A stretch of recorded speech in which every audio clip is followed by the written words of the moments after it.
plana, la cual se encarga de estudiar las figuras que componen dos dimensiones, solamente ancho y altura. La segunda es la geometría del espacio, la cual estudia las figuras de tres dimensiones, las que están compuestas por ancho, altura y profundidad. Hoy vamos a aprender cómo calcular la distancia entre dos puntos en la recta real y la distancia entre dos puntos en el plano cartesiano. Acompáñame. Analicemos la pregunta que acabamos de hacer. Supongamos que el camino de tu casa a la escuela está en línea recta. Pensemos, ¿cómo determinarías la distancia que hay entre estos dos lugares? Digamos que tu casa es el punto A y que tu escuela es el punto B. Para realizar este cálculo debemos tener claro el concepto de distancia. Se denomina distancia al espacio comprendido entre un punto A y un punto B. Por ejemplo, la distancia que hay entre tu ojo derecho y tu ojo izquierdo, o la altura que hay desde tu pie hasta la parte superior de tu cabeza. Veamos los siguientes ejemplos en la pizarra. Tenemos una recta real donde tenemos ubicados los puntos A, B y C. El punto A representa el número -3. El punto B está en la posición del número 1 y el punto C está en la posición del número 4. Nos piden que calculemos la distancia que hay desde B hasta C, luego la distancia que hay desde C hasta B y por último la distancia que tenemos desde A hasta C.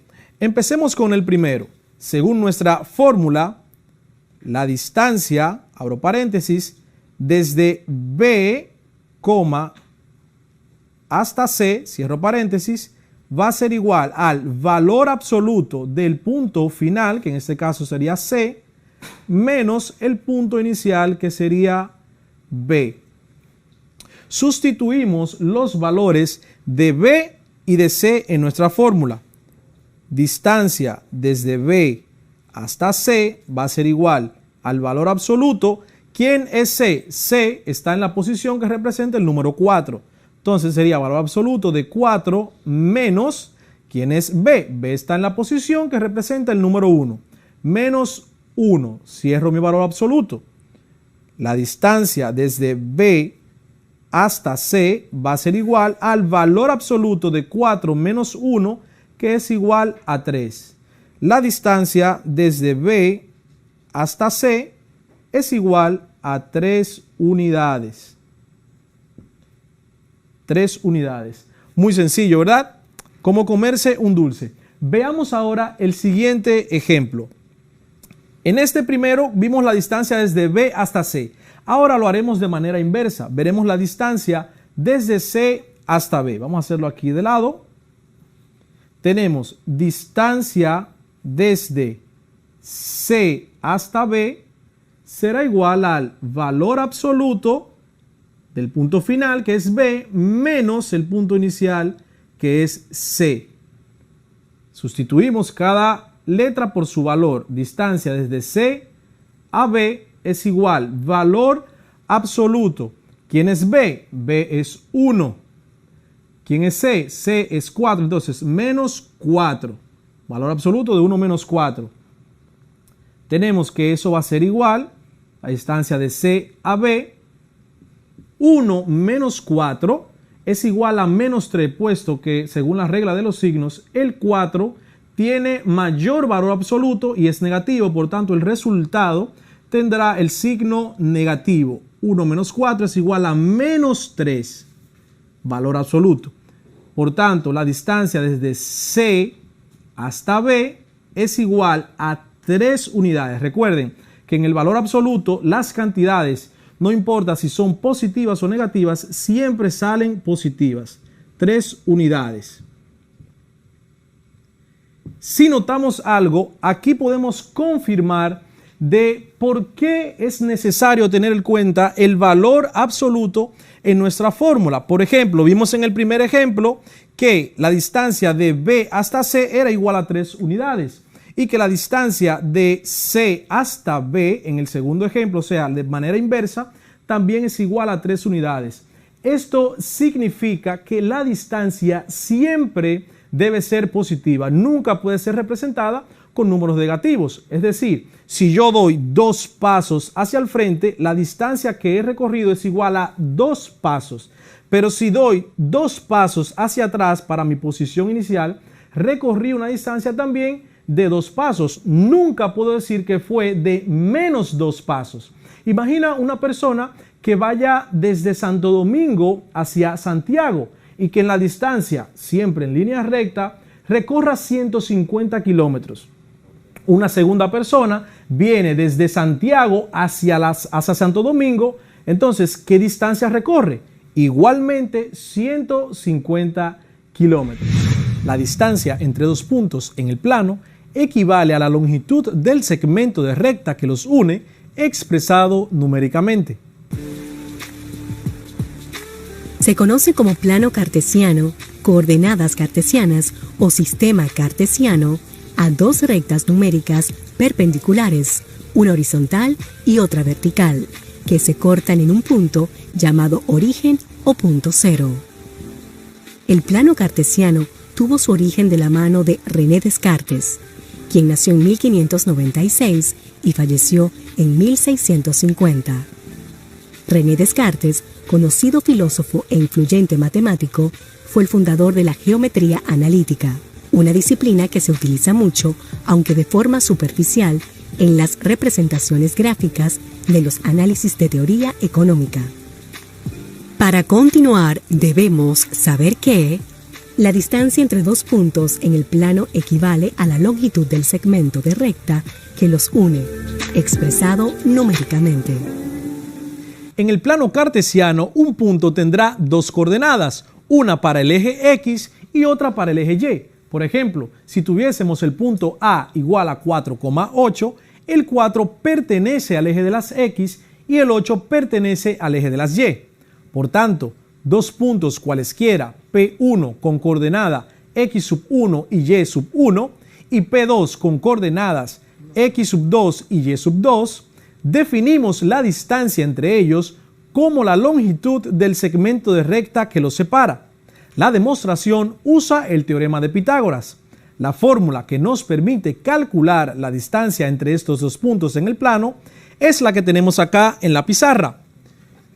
Denotaremos la distancia de P1 hasta P2 como D minúscula, abro paréntesis, P1, P2, cierro paréntesis. Será igual a la raíz cuadrada de, abro paréntesis, X2 menos X1, cierro paréntesis, y lo elevo al cuadrado, más, abro paréntesis, Y2 menos Y1, cierro paréntesis, y lo elevo al cuadrado. Ahora veamos un ejemplo de cómo calcular la distancia entre 2 puntos en el plano. Si observamos acá en la pizarra, hemos graficado en el plano cartesiano un punto P1 con coordenadas 5,7 y un punto P2 con coordenadas 8,12. El segmento de recta que los une es a quien le vamos a calcular la distancia usando esta fórmula. Si observamos aquí en P1 coordenadas 5,7, el 5 pertenece al eje X, por tanto será X1. El 7 pertenece al eje Y, por tanto será Y1. Luego para el punto P2, el 8,12, el 8 pertenece al eje X y será X2. Y el 12 que pertenece al eje Y será Y2. Entonces, sustituimos en nuestra fórmula de la distancia cada variable por su valor y tendríamos distancia desde P1 hasta P2 igual a la raíz cuadrada de, abro paréntesis, X2, ¿quién es X2? 8, menos X1, ¿quién es X1? 5, cierro paréntesis y elevo al cuadrado, más, abro paréntesis, Y2, ¿quién es Y2? 12, menos Y1, ¿quién es Y1? 7, cierro paréntesis y elevo al cuadrado. Esto será igual a la raíz cuadrada 8 menos 5, entre paréntesis, es igual a 3 elevado al cuadrado, más 12 menos 7, entre paréntesis, es igual a 5 elevado al cuadrado. La distancia va a ser igual a raíz cuadrada de 3 elevado al cuadrado, es igual a 3 por 3, igual a 9, más 5 elevado al cuadrado, es igual a 5 por 5, igual a 25. Luego tenemos que la distancia de P1 a P2 será igual a la raíz cuadrada de 9 más 25. 9 más 25 es igual a 34. La distancia desde P1 hasta P2 va a ser igual a la raíz cuadrada de 34. Puedes usar tu calculadora para hacer este cálculo y tenemos que la raíz cuadrada de 34 es igual aproximadamente a 5.83 unidades. Por tanto, la distancia que hay desde el punto P1 hasta el punto P2 en el plano cartesiano, como hemos graficado aquí, es igual a 5.83 unidades. Bastante fácil lo que hemos hecho aquí. Ahora continuaremos con los vectores y sus componentes, operaciones con vectores de manera manual y también con el programa GeoGebra. Los vectores son herramientas matemáticas que se utilizan más en geometría y en física para hacer cálculos y operaciones. De manera más concreta, un vector en un plano es aquel segmento de recta o flecha que está dotado de un sentido. Son muy útiles en áreas como la construcción, la estadística para graficar vectores de enfermedades, también en las finanzas y muchas otras áreas. En estos momentos vamos a ver cuáles son las características de estos vectores que se representan con una letra y una flecha encima. Características están el módulo, la dirección y el sentido. Para ser más explícito, veamos el siguiente ejemplo. Si tengo esta mancuerna que tiene un peso de 5 libras, el módulo sería la cantidad de fuerza que necesito para moverla hacia arriba. Supongamos que necesitamos una cantidad de fuerza de 4 newtons aproximadamente para moverla desde la altura de mi hombro hasta por encima de mi cabeza. El módulo estaría determinado en el plano por la longitud que representa la flecha. Ahora bien, la dirección estará determinado según la orientación que tenga la flecha en el plano. Puede ser vertical o puede ser horizontal. El sentido estará dotado dependiendo del origen y el extremo del vector. Puede ser de norte a sur, de sur a norte, de este a oeste y así sucesivamente. Tenemos aquí el plano cartesiano y nos piden que grafiquemos el vector cuyo punto de origen está en las coordenadas 1,1 y cuyo extremo está en las coordenadas 3,4. Primero ubiquemos el punto de origen. Vamos al eje X, ubicamos el 1 que pertenece a la X y vamos subiendo de manera vertical hasta cortar con el 1 que pertenece al eje Y. Estaría por aquí. Luego ubicamos el punto de extremo en la coordenada 3,4. El 3 pertenece al eje X, lo ubicamos por acá. Tenemos el 3 y vamos subiendo de manera vertical hasta chocar, hasta colocarnos en la posición donde intersecta el punto 4 que pertenece al eje Y. Y aquí ubicamos nuestro punto. Para finalizar la gráfica de este vector en el plano cartesiano, solamente debemos trazar una flecha que va desde el punto de origen 1,1 hasta el punto extremo 3,4.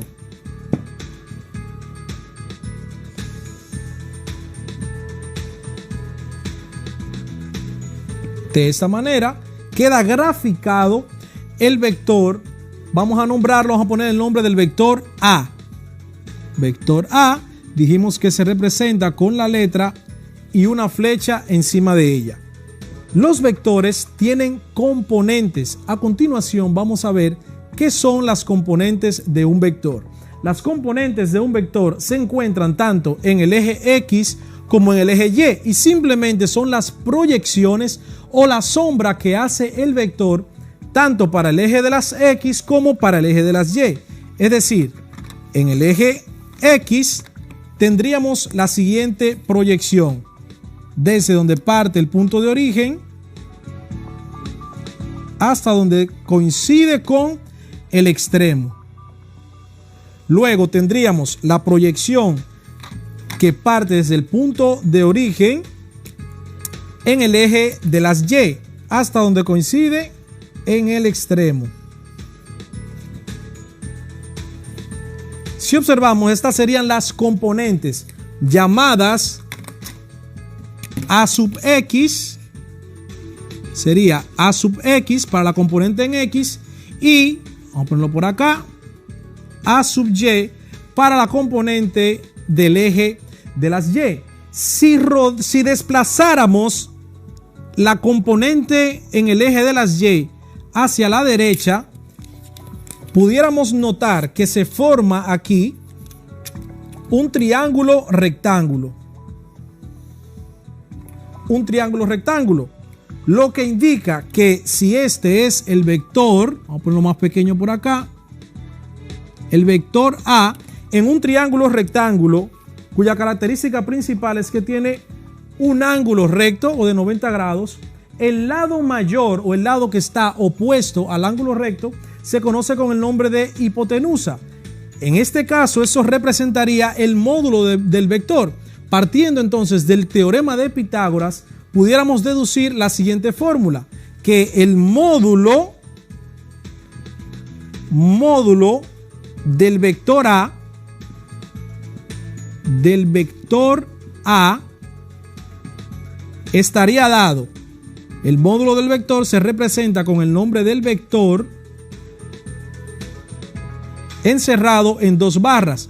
Sería igual a la raíz cuadrada de la componente en X, A sub X, elevado al cuadrado, más la componente en Y, que sería A sub Y, elevado al cuadrado. De esta manera determinaríamos el módulo del vector, puesto que si desplazamos, como ya vimos, la componente en el eje Y hacia el lado derecho, eso formaría un triángulo rectángulo. A continuación vamos a ver cómo determinar las componentes de un vector, conocidas sus coordenadas, su módulo y el sentido. A continuación veremos dos ejemplos de cómo calcular las componentes de un vector. El primer ejemplo nos piden que calculemos la componente X y Y de un vector cuyo módulo es igual a 4 centímetros y el ángulo que forma con el eje de las X es igual a 50 grados. Para el ejemplo número 2 tendremos un vector cuyo módulo es igual a 6 centímetros y el ángulo que forma con el eje de las X es igual a 30 grados.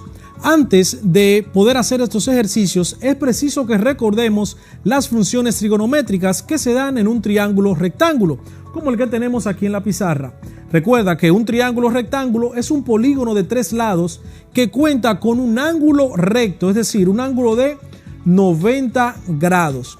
Dependiendo el ángulo que tomemos de referencia, tendremos el cateto opuesto y el cateto adyacente. Si tomamos como referencia este ángulo, que es de aproximadamente unos 40 grados, el cateto adyacente será aquel que se encuentra más cercano al ángulo, sería este de aquí debajo. Y el cateto opuesto será aquel que se encuentra, como su nombre lo indica, opuesto o enfrente del ángulo, que sería este lado de aquí. Luego tenemos el lado más largo del triángulo, conocido como hipotenusa. De este triángulo se derivan las siguientes funciones trigonométricas, donde obtenemos que el seno del ángulo en cuestión, este que está aquí, va a ser igual a la división del cateto opuesto entre la hipotenusa. Luego tenemos que el coseno de este ángulo que tenemos acá va a ser igual al cateto adyacente, el más cercano al ángulo, dividido entre la hipotenusa. Y por último, la tangente de este ángulo va a ser igual al cateto opuesto, al más lejano del ángulo, dividido entre el cateto adyacente. Partiendo de estas funciones trigonométricas, entonces vamos a resolver los siguientes ejemplos. Borremos este triángulo de acá y empecemos con el ejemplo número 1. Un vector cuyo módulo es igual a 4 centímetros y el ángulo que forma con el eje de las X es igual a 50 grados. Primero, calcularemos, llamaremos al ejemplo 1 el vector A. Módulo 4 centímetros. Entonces, calcularemos la componente en X de este vector, que va a ser igual. Si graficáramos el vector,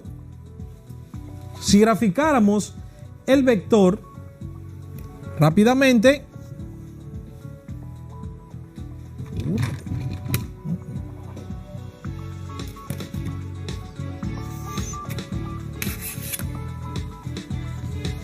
tendríamos un vector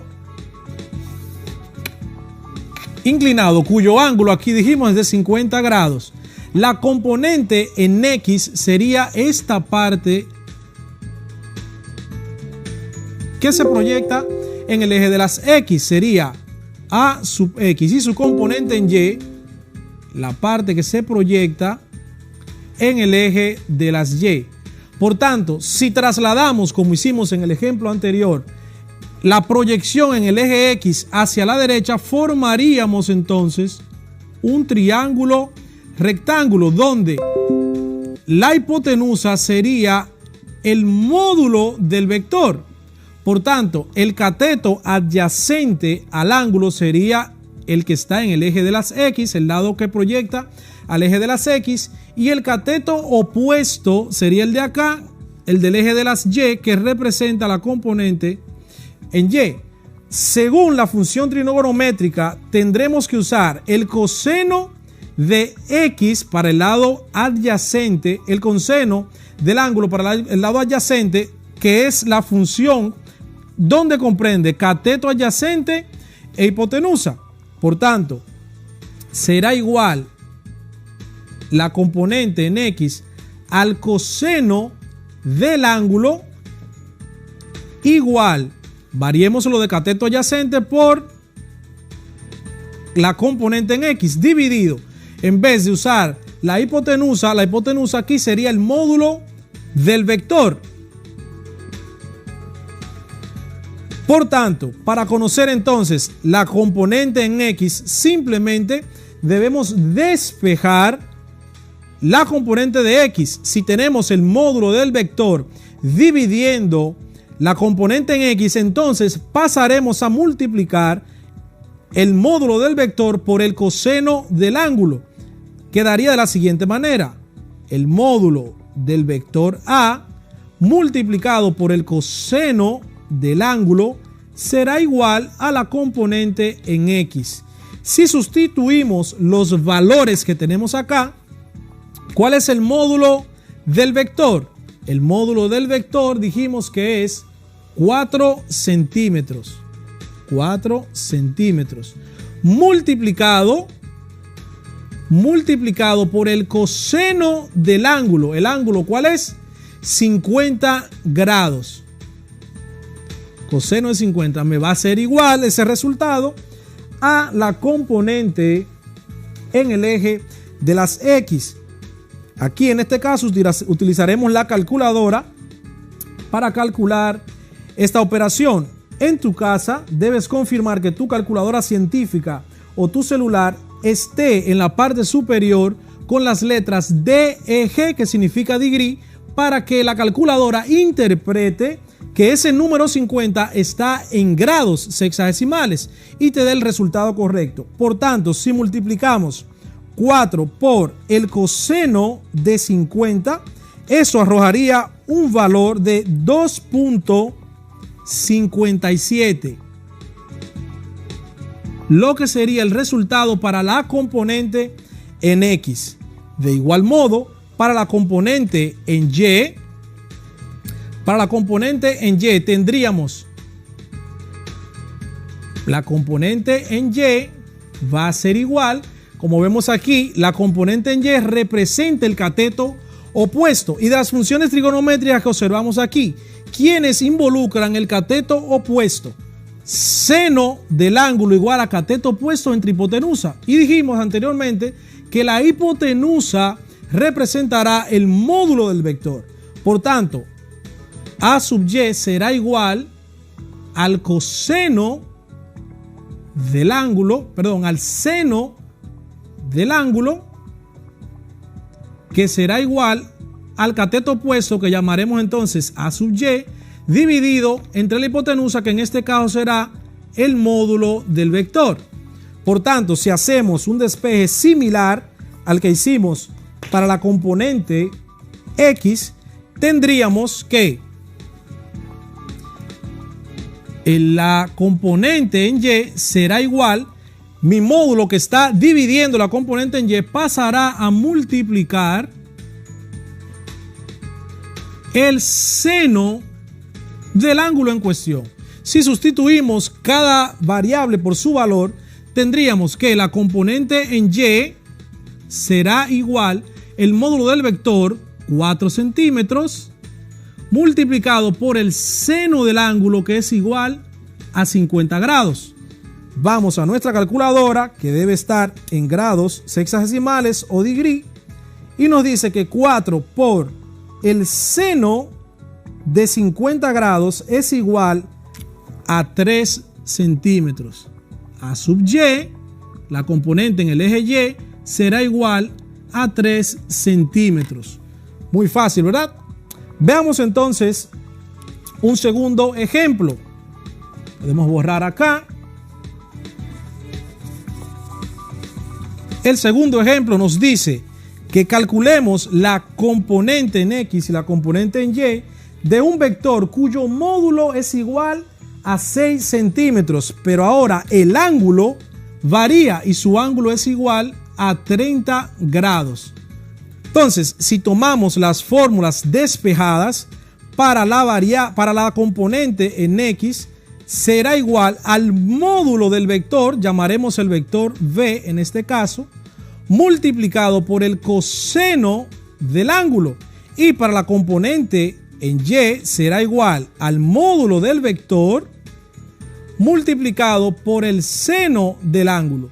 Si sustituimos los valores, tendremos que la componente en X será igual el módulo del vector 6 centímetros multiplicado por el coseno de 30 grados, que es el ángulo que forma con el eje X. El resultado será el siguiente: 6 centímetros, que es el módulo del vector, multiplicado por el coseno de 30 grados, me dará un total de 5.2 centímetros para la componente en el eje X. Para el eje de las Y, la componente sería igual a sub Y igual el módulo del vector 6 centímetros multiplicado por el seno de 30 grados, lo cual será igual 6 por el seno de 30 grados será igual a 3 centímetros. A sub Y será igual a 3 centímetros. De esta manera podemos calcular de manera fácil, conociendo el ángulo que forma el vector en el eje de las Y y conociendo el módulo, o en su defecto, si conocemos las coordenadas del origen y las coordenadas del extremo del vector, de ahí calculamos su módulo y procedemos como vimos de esta manera.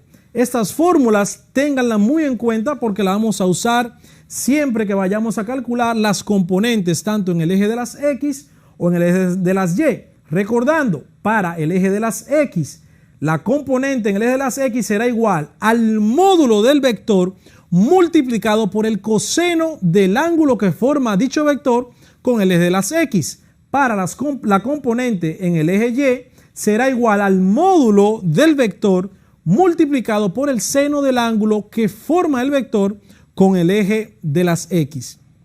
Hasta aquí hemos aprendido muchísimo. hemos aprendido el concepto de vector, para qué se utiliza. También hemos aprendido cómo graficarlo en el plano cartesiano.